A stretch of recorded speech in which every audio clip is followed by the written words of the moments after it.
श्रीमद्वेदान्तविद्यां निधिगुरुवरे चक्रपाणो सुविज्ञे शक्तं नित्यं यतीन्द्रार्पितमतिमनघं तन्मतं बोधयन्तं मौद्गल्यं श्रीनिवासे भववैरणे भक्तिमन्दं प्रसन्नं श्रीकृष्णार्यविधानं गुरुमहामनिशं ज्ञानपुञ्जं प्रपद्ये मौद्गल्यरकुलरविन्दधरणे श्रीदेवनारायण स्वाचार्य सुगृहीत सूत्रवसनं तैरण्डकं वस्वर वेदान्तार्णवचक्रपाणि चरणाध्यानैकसञ्जीवनं श्रीकृष्णार्यतिं भजे गुरुवरं सौशील्यभूषानिधम्। ॐ ज्ञानाय ज्ञानरूपाय ज्ञानिने ज्ञानदायिने सर्वोत्तमाय श्रीशाय हयग्रीवाय मुपास्महे। कृष्णाय वासुदेवाय हरे परमात्मने प्रणतक्लेशनाशाय गोविन्दाय नमो नमः। मंगलं कौशलेन्द्राय महनीय गुणाब्धये चक्रवर्तितनुजाय सार्वभौमाय मंगलम्। अखिल हेय प्रत्यनीक कल्याणैकतान श्वेतर समस्त वस्तुलक्षण ज्ञानानंदैक परात्परः अखिल कोटि ब्रह्मांडनाय अकारण करुणा वरुणालय भक्तवांसः कल्पधरे पीताम्बरधारी सर्वेश्वर परमात्मा को वाङ्मय मूर्ति श्रीमद् भागवत। हामी मुडला कार्की परिवारका समस्त पितृ हाम्रा तिलबहादुर हजुरबाका समस्त परिवार इष्टमित्र उहाँहरूको घरमा हामी पोहोरको साल श्रीमद् भागवत महापुराणको सप्ताह व्यापी रूपमा हामीले श्रवण गरेका थियौँ। यसै ठाउँमा यही घरको यसै ठाउँमा यसरी नै यो मण्डप बनाएर हामी यसरी नै 7 दिनसम्म भगवानको गुणगान श्रीमद् भागवतको माध्यमद्वारा हामीले श्रवण गरेका थियौँ। त्यसको 1 वर्षमा हाम्रो नेपाली भाषामा भन्दा कुण्ड उद्घाटन भन्ने एउटा चलन छ। त्यो वर्ष दिनमा फेरि एकचोटि गर्नुपर्ने छ अनि गर्दा मात्रै त्यो पूर्ण हुन्छ। पोहोर गरेको यो यसपालि वर्ष दिनमा गरिएन भने त्यो पूर्ण हुँदैन भन्ने चलन छ। त्यसो हुँदाखेरि त्यो पूर्ण बनाउनको लागि त्यो कार्यलाई त्यो 7 दिनको कार्यलाई पूर्ण बनाउनको लागि आजको अथवा यो फेरि वर्ष दिनमा फेरि अर्को कार्य गरेपछि मात्रै त्यो पूर्ण हुन्छ भन्ने यस्तो शास्त्रीय प्रमाणअनुसारले आज हामीहरूले त्यो पोहोर गरेका 7 दिनसम्मका कर्मलाई पूर्ण बनाउनका लागि आज हामी यहाँ उपस्थित भएका छौँ। त्यसैको सिलसिलामा हिजोदेखि यहाँ कार्यक्रम चलिरहेको छ। हिजो यहाँ भगवानको सेवा पूजा भयो, आवाहन गरिएका देवी देवताको पूजा भयो। वेदको यो भागवतको मूल भागवत त फल हो। त्यो फल फल्ने चाहिँ रुख हुन्छ, वृक्ष हुन्छ। त्यो वृक्षरूपी वेदको यहाँ पारायण भयो हिजो। त त्यति भइसकेपछि आज हामी संक्षेपमा रूपमा त्यो पोहोरको पूर्णावती गर्नको लागि हामीहरूले यहाँ यथाशक्ति भागवतको संस्कृतमा पाठ गुरुदेवका मुखारविन्दबाट हामी हुँदैछ। 1 अध्याय हामीले सुनिसक्यौँ। अब संक्षेपमा हामीले यो भागवत भनेको चिज के हो, कसरी श्रवण गर्नुपर्छ, कस्तो यो श्रवण गर्नाले के फल मिल्छ भन्ने हामी नेपालीमा हामी यथाशक्ति यथामति हामी सुन्नेछौँ, श्रवण गर्नेछौँ। त्यस पछाडि अरू अब आज 1 दिनको 7 दिनका कार्यलाई एकै दिनमा सक्ने हुँदाखेरि अरू कार्य पनि छन्, हवनको कार्यहरू हुनेछ। अनि त्यो हुँदाखेरि हामी जति समय मिल्छ त्यति हामी यहाँ बसेर धैर्य धारणका साथमा यस्तो अमूल्य चिज हो यो।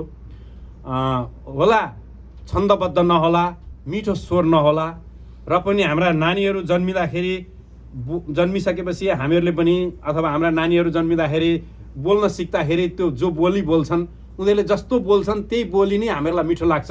त्यस्तै सम्झेर एउटा बालक रहेछन् सिक्दै रहेछन् भन्ने समयलाई सोचेर त्यसैलाई मिठो सम्झेर श्रवण गरिदिनु होला। त्यही अनुसारले यहाँलाई म श्रवण गराउने छु।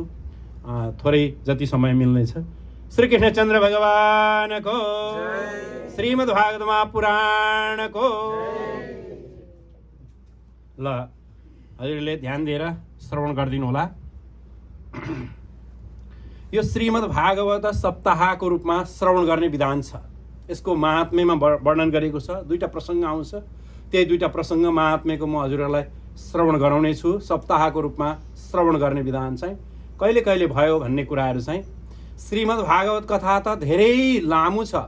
18,000 श्लोकमा भरिएको यो श्रीमद् भागवत कथा वर्ष दिन पढ्दा पनि नसकिने त्यस्तो लामो हो र पनि 7 दिनमा सुन्दाखेरि सकिने र 7 दिनको सुन्दाखेरि जो फल मिल्छ त्यो यही महात्म्यमा वर्णन गरेको छ। यसको पहिला हामी श्रवण गर्नेछौँ। कस्तो छ अरे भने पहिला महात्म्य अथवा श्रीमद् भागवत कथा सप्ताह आयोजना गरियो भने मण्डप बनाउनु पर्छ अरे। मण्डप बनाउनु भन्दा पहिला पनि के गर्नुपर्छ अरे भने चाहिँ अब म श्रीमद् भागवत कथा श्रवण गर्नेछु 7 दिन भन्ने इच्छा गर्ने कर्ताले चाहिँ के गर्नुपर्छ अरे, ज्योतिषीकामा गएर मुहुर्त हेराउनुपर्छ अरे। ज्योतिषीलाई गएर नसोधिकन, ज्योतिषीले मुहुर्त अथवा शुभ मुहुर्त ननिकालिकन कुनै पनि कर्म गर्न राम्रो मानिँदैन। ज्योतिषीले बताइएका शुभ मुहुर्तलाई नि त्यो कर्म गरियो भने त्यसको फल दिन्छ भनेर शास्त्रले भनेको छ। त्यसो हुँदाखेरि कुनै पनि कर्म गर्नु पर्दाखेरि ज्योतिषीकामा गएर ज्योतिषीबालाई सोध्नुपर्छ कि कुन मुहुर्तमा, कुन नक्षत्रमा, कुन घडीमा के कर्म गर्दा के फल मिल्छ भनेर सोधेपछि अनि श्रीमद् भागवतको मुहुर्त निकाल्नुहुन्छ ज्योतिषीले। त्यो मुहुर्त निकालिसकेपछि त्यस अनुसारले अनि आएर हामीहरूले सम्पत्तिको लागि जोगाड पनि गर्नुपर्छ अरे। सम्पत्ति बिना केही हुँदैन। त्यसो हुँदाखेरि सम्पत्ति पनि जोगाड गर्नुपर्छ अरे। अनि सम्पत्ति पनि भइसक्यो, मुहुर्त पनि भइसकेपछि अब श्रीमद् भागवत कथा कहाँ लगाउने कहाँ लगाउने भनेर श्रीमद् भागवत कथा लगाउने ठाउँको आयोजना गर्नुपर्छ अरे। विशाल वसुधा हुनुपर्छ अरे, फराकिलो हुनुपर्छ अरे, पानी बाथरुमको व्यवस्था भएको ठाउँ हुनुपर्छ अरे। सबै थोक चाहियो नि त, भोजन गरिसकेपछि जानु पनि पर्यो। त्यसो हुँदाखेरि त्यस्तो व्यवस्था पहिल्यै गर्नुपर्छ अरे। श्रीमद् भागवत कथा लगाउनुभन्दा पहिला सबै थोक आयोजना गरिसकेपछि अब श्रीमद् भागवत कथा लगाउने भइयो, निदो भएपछि सबै इष्टमित्रलाई निमन्त्रणा दिनुपर्छ अरे। म श्रीमद् भागवत कथा 7 दिनसम्म मेरो घरमा अथवा म तीर्थमा लगाउँदैछु, तपाईँहरू घर परिवार कुटुम्बसहित आइदिनुहोस् भनेर निमन्त्रणा गर्नुपर्छ अरे। निमन्त्रणा गर्ने त्यति बेलाको समयमा चिठी लेखेर गर्नुपर्थ्यो। अहिले त सजिलो छ, फोनमा गरो, मेसेन्जर छँदैछ, मेसेन्जर टक्क फोन गरो, फेस देखिहालिन्छ। फेस देखेपछि फेसबाटै कुरो भइहाल्छ। आज म श्रीमद् भागवत कथाको आयोजना गर्दैछु, तपाईँ आइदिनु पर्यो, तपाईँहरूको परिवार आइदिनु पर्यो भनेर बोलाउने। अनि बोलाइसकेपछि अब आउनेहरूका लागि व्यवस्था गरेर अनि श्रीमद् भागवत कथा भन्नेवाला पण्डितलाई पनि बोलाउनुपर्छ अरे। कस्तो हुनुपर्छ, विरक्तो वैष्णवो विप्रो वेद सहस्र विशुद्ध कृ दृष्टान्त कुशलो धीर वक्ता कार्यति निष्प्रिय, त्यस्तो पण्डित हुनुपर्छ अरे। त्यस्तो पण्डितलाई बोलाउनु। अनि पण्डितको लागि पनि सह पण्डित हुनुपर्छ अरे। जो उपवाचक भनिन्छ त्यो पनि उस्तै हुनुपर्छ अरे। यसरी 2 जना पण्डितहरू बोलाइसकेपछि अरू विप्राणम, अरू 5 जना ब्राह्मण बोलाउनुपर्छ अरे। किन भन्दाखेरि कार्य निर्विघ्नतापूर्ण सम्पन्न होस् भन्नको लागि अरू ब्राह्मणहरूद्वारा मन्त्र जपाउने, वेद पढ्ने, अरू शास्त्रहरू पाठ गर्ने, गीता विष्णु सहस्त्रनाम पाठ गर्नको लागि अरू ब्राह्मणहरूलाई पनि बोलाउनुपर्छ र अनि कीर्तन गर्नेहरूलाई नै बोलाउनु अरे। अनि कीर्तन गर्नेहरू नै आइसकेपछि अब श्रीमद् भागवत कथा सुरु हुन्छ सप्ताहको रूपमा भनेर भनिन्छ। अब सप्ताहको रूपमा श्रीमद् भागवत कथा सुन्नै पर्छ भन्ने चाहिँ कहाँ लेखेछ भन्दाखेरि चाहिँ त्यसको प्रसङ्ग यहाँ भनिन्छ। एक दिनको कुरा हो। यो श्रीमद् भागवत कथा चाहिँ नैमिषारण्य क्षेत्रमा 88,000 ऋषिमुनिहरूले उहाँहरूले यस्तो विचार गर्नुभएको थियो कि हामी धेरै दिनसम्म, अब धेरै लामो आयु छ हाम्रो, यो कलियुग पनि लामो आयु छ, यो कलियुगमा जहाँसुकै बस्न सकिँदैन, कलियुगमा तीर्थमा गएर बस्नु पर्यो भनेर नैमिषारण्य क्षेत्रमा आएर उहाँहरू बस्नुभयो। नैमिषारण्य क्षेत्रमा के गर्नु लाग्नु भने उहाँहरूको एउटा नियम बनाउनु भएको थियो। डे टु डे रुटिन भन्छ क्या अङ्ग्रेजीमा, दिनै पिछेको एउटा दिनचर्या भनिन्छ नेपालीमा भन्दाखेरि, संस्कृतमा भन्दा दिनचर्या, अङ्ग्रेजीमा डे टु डे रुटिन भन्छ। एउटा स्केड्युल बनाइन्छ, म यस्तो यस्तो यस्तो गर्छु, यो दिनमा यति समय यस्तो गर्छु, यति समय यस्तो गर्छु भनेर एउटा चाहिँ दिनचर्या बनाइन्छ। त्यो दिनचर्या बनाउनु भएको थियो उहाँहरूले। त्यो दिनचर्या कस्तो थियो भन्दाखेरि बिहानै ब्रह्म मुहुर्तमा उठ्ने, ब्रह्म मुहुर्तमा उठेर आफ्नो नुहाई धुवाई सन्ध्यावन्दन गर्ने, मन्त्र जप्ने, अनि सबैले हामीहरूले, उहाँहरूले ऋषिमुनिहरूले मात्रै होइन, हामीहरूले सबैले गर्नुपर्ने त्यही कुराहरू शास्त्रले सिकाउँछ।